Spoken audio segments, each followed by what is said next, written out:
الدنيا كي ندعو إلى الله لننشر الخير في الكون الذي حار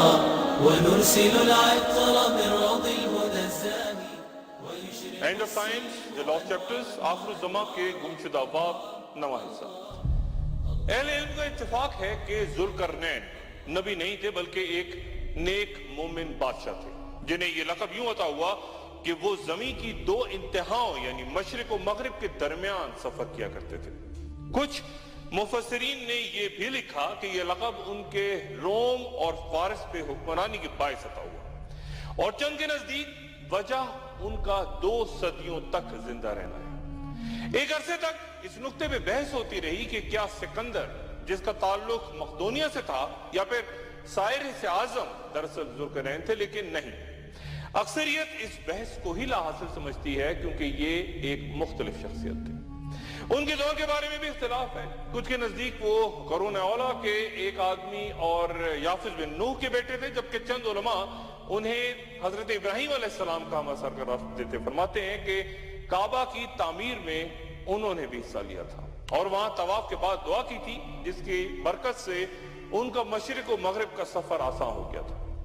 تمام روئے زمین کے بادشاہ ان کے تابع تھے، اور چند روایات کے مطابق ان کے خالہ زاد بھائی اور اہم ترین وزیر حضرت خضر علیہ السلام تھے۔ وہ سفر کرتے اس علاقے میں جا پہنچے جو کہ ترکوں کی سرزمین میں آرمینیا اور آذربائیجان کی سرحد کے قریب واقع تھا، اور وہاں 2 پہاڑوں کے درمیان خالی جگہ تھی، جہاں سے ایک فساد بپا کرتی قوم نکل کے آتی، کھیت تباہ کر دیتی، بربادیاں پھیلاتی اور ترکوں کا قتل عام کرتی۔ یہ حضرت آدم علیہ السلام کی اولاد ہی یعنی انسان ہی تھے، جن کا اجمی نام یاجوج و ماجوج کہلایا، اور حافظ ابن حجر رحمۃ اللہ علیہ کے مطابق وہ یافس بن نوح کی اولاد سے ہی 2 قبیلے تھے۔ جب ترکوں نے ذوالقرنین بادشاہ کے پاس قوت دیکھی تو گزارش کی کہ انہیں ان کے اور یاجوج ماجوج کے درمیان رستے کو کسی طرح بند کر دیں۔ انہوں نے ذوالقرنین کو اس کے عوض مال کی پیشکش بھی کی، لیکن نیک بادشاہ نے بغیر کسی معاوضے کے محض بھلائی کے لیے اور اللہ تعالیٰ سے اجر و ثواب کی خاطر اس شریر قوم کا رستہ روکنے کا فیصلہ کیا، اور مسئلے کا آسان ترین حل جو طے ہوا وہ یہ تھا کہ دونوں پہاڑوں کے درمیان گزرگاہ کو ایک مضبوط دیوار سے بند کر دیا جائے۔ چنانچہ انہوں نے ترکوں سے کہا کہ وہ افرادی قوت میں ان کی مدد کریں۔ انہوں نے کہا کہ اے ذوالقرنین، یاجوج و ماجوج اس ملک میں بڑے فسادی ہیں، تو کیا ہم آپ کے لیے کچھ خرچ کا انتظام کریں، اس شرط پہ کہ ہمارے اور ان کے درمیان ایک دیوار بنا دی جائے۔ یاجوج و ماجوج سے پریشان لوگ اس حقیقت سے غالباً ناواقف تھے کہ ذوالقرنین محض اکیلی ہستی نہ تھے بلکہ ان کے ساتھ پوری قوم اور فوج بھی تھی، بالکل حضرت سلیمان علیہ السلام کی طرح۔ بادشاہ نے لوہے کے بڑے بڑے ٹکڑے دونوں پہاڑوں کے درمیان ترتیب سے کھڑے کر دیے اور پھر ان سے کہا کہ ان پہ آگ جلاؤ، اور جب لوہے کی چادریں شدید حرارت سے سرخ ہو گئیں تو آپ نے کہا کہ مجھے پگھلا ہوا تانبا فراہم کرو تاکہ میں اسے ان چادروں پہ ڈال دوں۔ اس طرح لوہے کے ٹکڑے مضبوطی سے آپس میں جڑ گئے اور ایک سخت ناقابل تسخیر پہاڑ جیسی دیوار سامنے آ گئی۔ اس دیوار کی بلندی کے باعث یاجوج و ماجوج کے لیے اس پہ چڑھنا بھی ناممکن ہو گیا، اور اس کی مضبوطی کے باعث اسے کھودنا یا اس میں سوراخ کرنا بھی مشکل۔ اس طرح ذوالقرنین نے یاجوج و ماجوج کے رستے کو بند کر دیا۔ تب سے یہ 2 قبیلے باقی دنیا سے اس دیوار کے ذریعے جدا ہیں۔ ان کی مخصوص طرز زندگی ہے، کھانا پینا، معاشی اور معاشرتی نظام، اور وہ مسلسل دیوار گرا کے یا اس میں سوراخ کر کے باقی دنیا سے آ ملنے کی کوشش میں مصروف رہتے ہیں۔ جب دن کا تھوڑا سا حصہ رہ جاتا ہے اور سورج غروب ہونے لگتا ہے تو وہ دیوار میں کافی سوراخ کر چکے ہوتے ہیں، لیکن تب ان کا امیر انہیں واپسی کا حکم دیتا ہے کہ اب چلو باقی کام کل کریں گے، لیکن اگلے روز جب وہ واپس آتے ہیں تو دیوار پچھلے دن سے زیادہ مضبوط ہو چکی ہوتی ہے۔ مسلمان مورخین اور جغرافیہ نویس اس دیوار کو کوکسس یا قفقار کے علاقے میں، داغستان میں، دربند اور داریال کے درمیان بیان کرتے ہیں۔ یہ علاقہ بلیک سی اور کیسپین سی کے درمیان ہے۔ یہاں بلند و بالا پہاڑ ہیں اور یہاں شمال کی وحشی قوموں کی جنوب کی جانب کی الغار روکنے کے لیے ایک دور میں 50 میل لمبی اور 290 فٹ بلند اور 10 فٹ چوڑی دیوار بھی تعمیر ہوئی تھی، جس کے کچھ آثار آج بھی وہاں ملتے ہیں، اور کچھ علماء کے نزدیک یہیں کہیں ذوالقرنین کی تعمیر کردہ دیوار بھی موجود ہے۔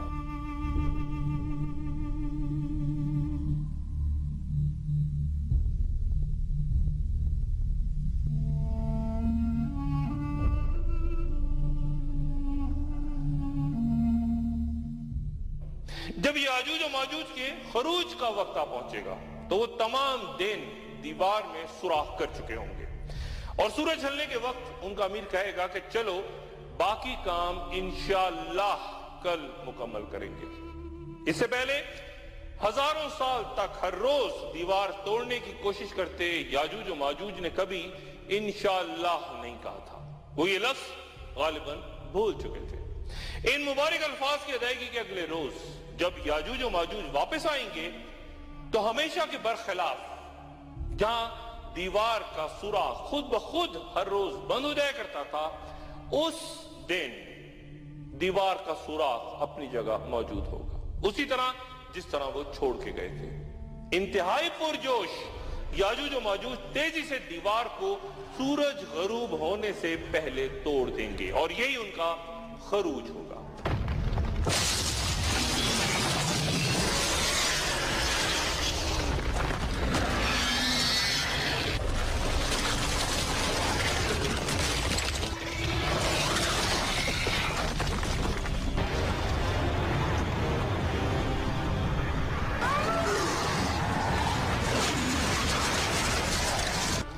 ہزاروں، لاکھوں، کروڑوں کی تعداد میں یہ باہر نکل کے ہر طرف پھیلتے چلے جائیں گے، اور زمین کے جس حصے سے بھی گزریں گے وہاں تباہی پھیلاتے چلے جائیں گے، اور مخلوق خدا کو اپنے شر اور فساد کا نشانہ گویا اللہ تعالیٰ نے انہیں دن رات مسلسل دیوار توڑنے سے روک رکھا ہے، ورنہ یہ بہت پہلے دیوار گرا چکے ہوتے۔ اللہ تعالیٰ نے ان سے یہ توفیق بھی چھین رکھی ہے کہ وہ دیوار پھلانگ سکیں یا پھر انشاءاللہ کہہ سکیں، اور یہ بھی امکان ہے کہ ان کے امیر کی زبان پہ انشاءاللہ اس کے معنی جانے بغیر ہی وقت متعین اور قرب قیامت پہ آ جائے گا۔ ان کا پہلا گروہ جب بھاگتا ہوا جھیل تبریہ سے گزرے گا تو حدیث مبارکہ کے مطابق حضرت نواز بن سمان رضی اللہ تعالیٰ عنہ سے روایت ہے کہ اللہ تعالیٰ یاجوج و ماجوج کو بھیجے گا تو وہ ہر طرف سے دوڑتے ہوئے آئیں گے۔ ان کا پہلا گروہ جب جھیل تبریہ سے گزرے گا تو سارا پانی پی جائے گا، اور جب آخری گروہ وہاں پہنچے گا تو کہے گا کہ کبھی اس جگہ پانی ہوا کرتا تھا۔ بحر تبریہ یا سی آف گیلیلی شمال مشرقی اسرائیل میں مقبوضہ گولان کی پہاڑیوں اور خطہ تبریہ کے درمیان 13 میل طویل اور 8 میل چوڑی تازہ پانی کی ایک پرانی قدیم جھیل ہے، جس کا ذکر توریت اور انجیل میں بھی ملتا ہے، اور حضرت عیسیٰ علیہ السلام نے اپنی زندگی کا بڑا حصہ اسی کے ساحلوں پر اپنے حواریوں کے ساتھ گزارا تھا۔ 1964 میں شام نے جھیل کا پانی جو کہ دریائے اردن سے آتا ہے اسے کم کرنے کے لیے ہیڈ واٹر ڈائیورژن پلان شروع کیا تھا، اور نتیجتاً وہ تلخیاں پیدا ہونا شروع ہوئیں، جن کے بعد 1967 میں 6 روزہ عرب اسرائیل جنگ ہوئی اور اسرائیل نے گولان کی پہاڑیوں پہ قبضہ کر لیا۔ ہر سال اسرائیل اردن امن معاہدے کے تحت بہت سا پانی جھیل میں چھوڑا جاتا ہے، اور ہر روز اسرائیلی حکومت پانی کی سطح اس جھیل میں کتنا پانی ہے وہ اپنی ویب سائٹ پہ جاری کرتی ہے، اور سرکاری اعداد و شمار سے قطع نظر رفتہ رفتہ اس جھیل کی سطح یعنی پانی کم ہوتا جا رہا ہے، سطح نیچے ہو رہی ہے۔ اس علاقے سے گزر کے یاجوج و ماجوج جبل حمر تک پہنچیں گے، جو کہ دراصل جبل بیت المقدس ہے۔ قتل و غارت کرتے یاجوج و ماجوج کے مرد، عورتیں اور بچے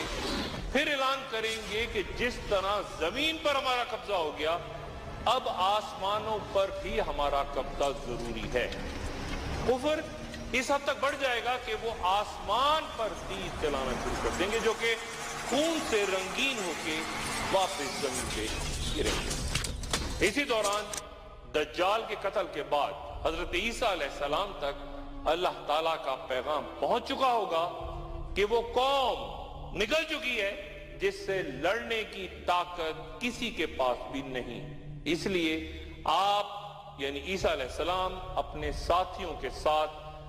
یا تو کوہ طور کی طرف نکل جائیں یا پھر قلعہ بند ہو جائیں، اور پھر حضرت عیسیٰ علیہ السلام یاجوج و ماجوج کی ہر طرف سے یلغار کے سامنے اپنے بے بس ساتھیوں کے ساتھ شدید بھوک اور مشکلات کا شکار گھیر لیے جائیں گے، اور کسی بھی صورت وہ یاجوج و ماجوج کو شکست دینے کے قابل نہ رہیں گے۔ ایک وقفہ، اور وقفے کے بعد دوبارہ حاضر ہوتا ہوں۔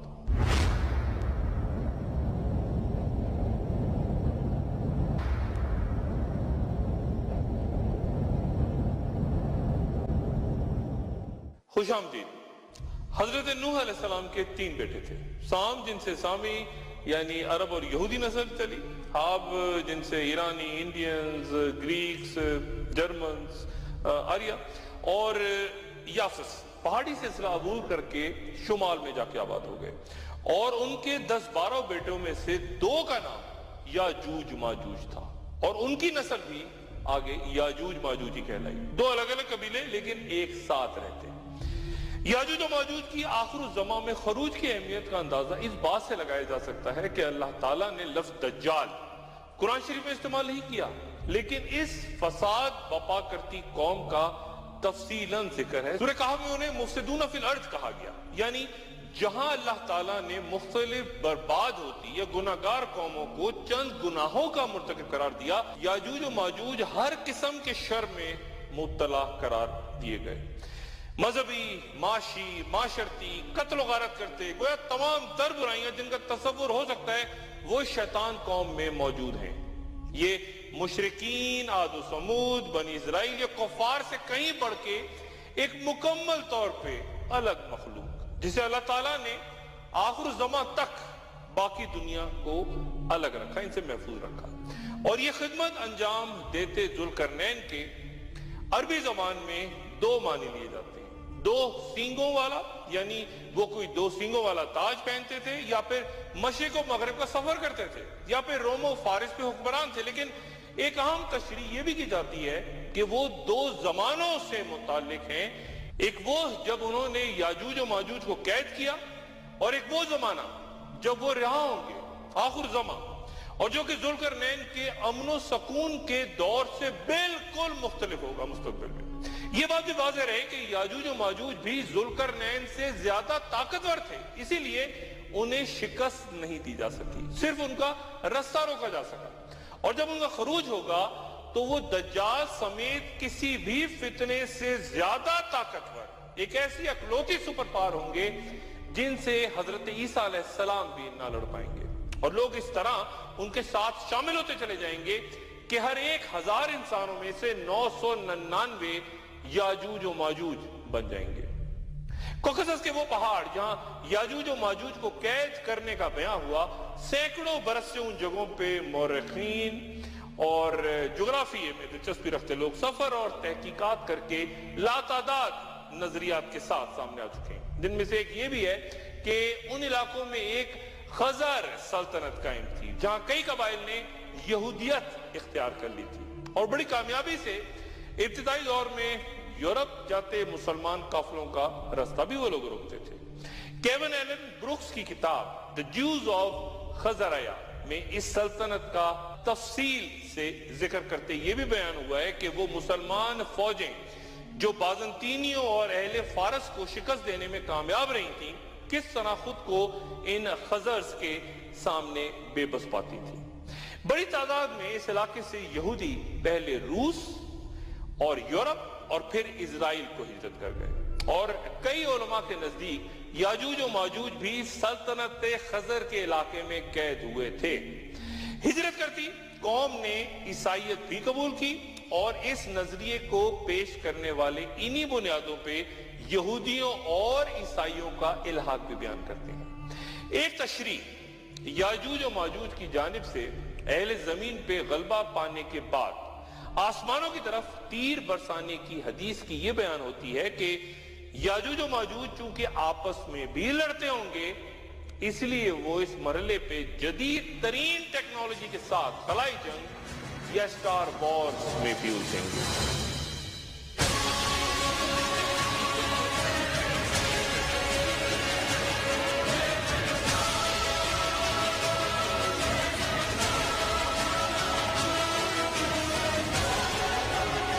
جدید روس خزر کے باشندوں کی نسلوں کی کثیر تعداد رکھتا ہے، جبکہ ہجرت کرتے خزر یورپ، اسرائیل اور امریکہ میں عیسائیت اور یہودیت اختیار کر چکے، تو یہ بھی امکان ظاہر ہوتا ہے کہ آخر الزماں میں روس کی علامت یاجوج اور مغربی اتحاد کی علامت ماجوج ہیں، جن کی آپس میں ایک بھیانک لڑائی ہوگی اور نتیجتاً دنیا کی بڑی آبادی ختم ہو جائے گی۔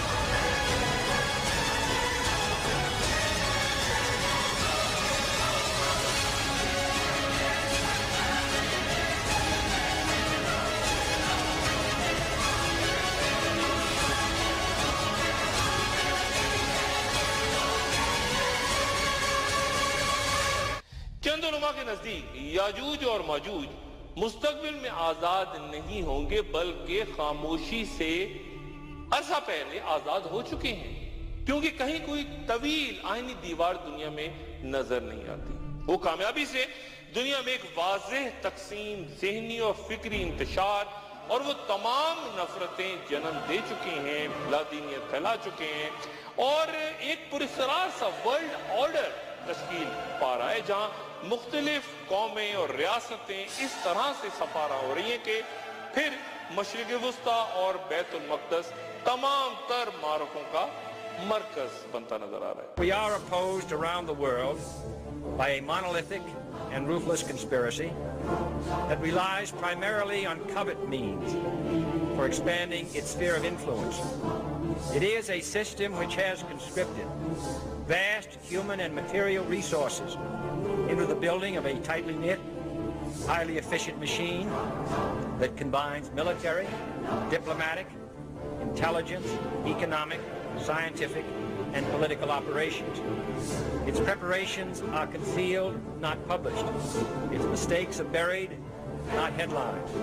Its dissenters are silenced, not praised.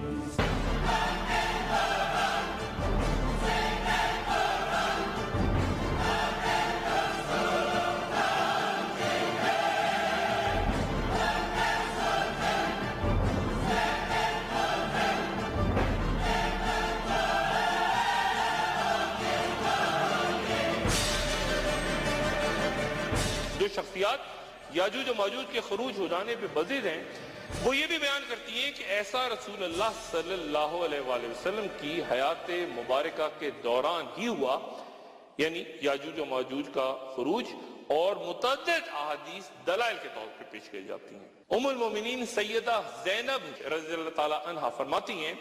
کہ رسول اللہ صلی اللہ علیہ وآلہ وسلم نے فرمایا کہ عربوں کے لیے تباہی ہے اس شر سے جو کہ بہت قریب آ چکا ہے۔ آج یاجوج و ماجوج کی دیوار میں اتنا سوراخ کھول دیا گیا ہے، اور پھر آپ نے انگوٹھے اور 7 ملی ہوئی انگلی کا حلقہ بنا کے دکھایا۔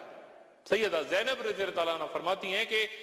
یا رسول اللہ، کیا ہم اس وقت ہلاک ہو جائیں گے حالانکہ ہم میں بہت سے نیک لوگ موجود ہوں گے؟ تو آپ صلی اللہ علیہ وآلہ وسلم نے فرمایا کہ ہاں، جب خباثت بہت زیادہ ہو جائے گی۔ گویا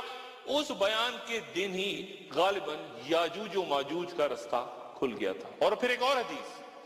حضرت ابو ہریرہ رضی اللہ عنہ سے روایت ہے کہ رسول اللہ صلی اللہ علیہ وآلہ وسلم نے فرمایا کہ یاجوج و ماجوج کے لیے دیوار میں سوراخ کر دیا گیا ہے، اور پھر حضرت ابو ہریرہ رضی اللہ عنہ نے اپنے ہاتھ کی انگلیوں سے 9 کی گرہ بنا کے دکھائی۔ یاجوج و ماجوج کی رہائی کی ایک اور بڑی علامت پوری دنیا میں بالعموم اور بحیرہ تبریہ میں پانی تیزی سے ختم ہونا بیان ہوتی ہے۔ اگر جھیل کا پانی خشک ہو جائے تو یہودی سمندر کے پانی کو میٹھا بنا کے استعمال کر سکتے ہیں، لیکن فلسطینیوں کے پاس کوئی متبادل موجود نہیں۔ اور جیسا کہ حدیث میں جھیل کا پانی یاجوج و ماجوج کے پینے کے باعث ختم ہونا بیان کیا گیا ہے، تو تیزی سے موجودہ دور میں پانی کی کمی کو بھی علامتی طور پہ اس حدیث سے تشبیہ دی جا سکتی ہے۔ اور پھر یاجوج و ماجوج کے بارے میں ایک اور انکشاف جو کہ قرآن شریف میں ہمارے سامنے ہے، جس بستی کو ہم نے تباہ کر دیا تھا اس کے باشندوں پر پابندی ہے کہ وہ وہاں نہیں جا سکتے جب تک یاجوج و ماجوج نہ کھل جائیں، اور وہ تمام بلندیوں سے اترتے نظر آئیں گے۔ کس بستی کی طرف اشارہ ہے جو تباہ ہو گئی؟ اور باشندوں پر پابندی کہ وہ وہاں نہیں جا سکتے، ذہن صرف اور صرف پھر یروشلم کی طرف ہی جاتا ہے جو کئی بار تباہ ہوا، لیکن اب وہاں اسرائیلی ریاست قائم ہے، یہودی واپس آ کے، بنی اسرائیل واپس آ کے آباد ہو چکے، اور ایسا تب ہی ہونا تھا جب یاجوج و ماجوج آزاد ہو چکے۔ جب یاجوج و ماجوج اپنے شر سے تمام اہل زمین کو نقصان پہنچا لیں گے، اور دوسری طرف حضرت عیسیٰ علیہ السلام اپنے ساتھیوں کے ساتھ کوہ طور پہ محصور ہو جائیں گے اور تمام سامان خورد و نوش ختم ہو جائے گا، تو حضرت عیسیٰ علیہ السلام اللہ تعالیٰ سے مدد کی درخواست فرمائیں گے۔ اللہ تعالیٰ دعا قبول فرما کے نخفہ نام کا ایک کیڑا یاجوج و ماجوج کی طرف بھیجیں گے، جو کہ عموماً اونٹوں اور بکریوں کی گردن میں پیدا ہوتا ہے اور انہیں ہلاک کر دیتا ہے۔ یاجوج و ماجوج آنے واحد میں مر جائیں گے، اور جب حضرت عیسیٰ علیہ السلام اپنے ساتھیوں کے ہمراہ پہاڑ سے نیچے تشریف لائیں گے تو زمین پر ایک بالشت برابر بھی جگہ ایسی نہ ہوگی جو یاجوج و ماجوج کی چربی اور بدبو سے متعفن نہ ہو۔ عیسیٰ علیہ السلام اور ان کے ساتھی پھر اللہ تعالیٰ سے مدد کی درخواست کریں گے، تو اللہ تعالیٰ ایسے پرندے بھیجے گا جو 2 کوہانوں والے بڑے اونٹوں کی گردنوں کی طرح ہوں گے۔ وہ ان کی لاشوں کو اٹھا کے جہاں اللہ تعالیٰ کی مرضی ہوگی وہاں پھینک دیں گے، اور پھر ایک تیز بارش ہوگی جس سے مٹی اور گارے کے بنے تمام کچے گھر تباہ ہو جائیں گے، اور پانی ساری زمین کو دھو کے چکنی اور سپاٹ بنا دے گا۔ پھر زمین سے کہا جائے گا کہ اپنا پھل اگاؤ اور برکت لوٹا دو۔ تب ایسی برکت ہوگی کہ ایک انار کا پھل پوری جماعت کے لیے کافی ہوگا، اور دودھ میں اتنی برکت ڈال دی جائے گی کہ ایک گائے پورے قبیلے کے لیے بہت ہوگی۔ یاجوج و ماجوج کی ہلاکت کے بعد حضرت عیسیٰ علیہ السلام انتقال فرما جائیں گے، اور زمین پر مومنوں کے سوا کوئی نہ بچے گا۔ برکات و خیرات ہر طرف پھیل جائیں گی، اور ایک عرصے تک یاجوج و ماجوج کی نیام اور تلواریں لوگوں کے ایندھن کا کام دیتی رہیں گی۔ امن و سکون کا یہ عرصہ 7 سال جاری رہے گا، اور یاجوج و ماجوج کے خاتمے کے ساتھ ہی دنیا میں جنگ ختم ہو جائے گی۔ اس کے بعد کوئی لڑائی نہیں ہوگی، لیکن حج و عمرہ جاری رہے گا۔ اور پھر اچانک ایک روز ایک عجب واقعہ، پراسرار واقعہ رونما ہوگا، اور اس کے ساتھ ہی پھر توبہ کا دروازہ بھی بند ہو جائے گا۔ ایک وقفہ، اور وقفے کے بعد دوبارہ سے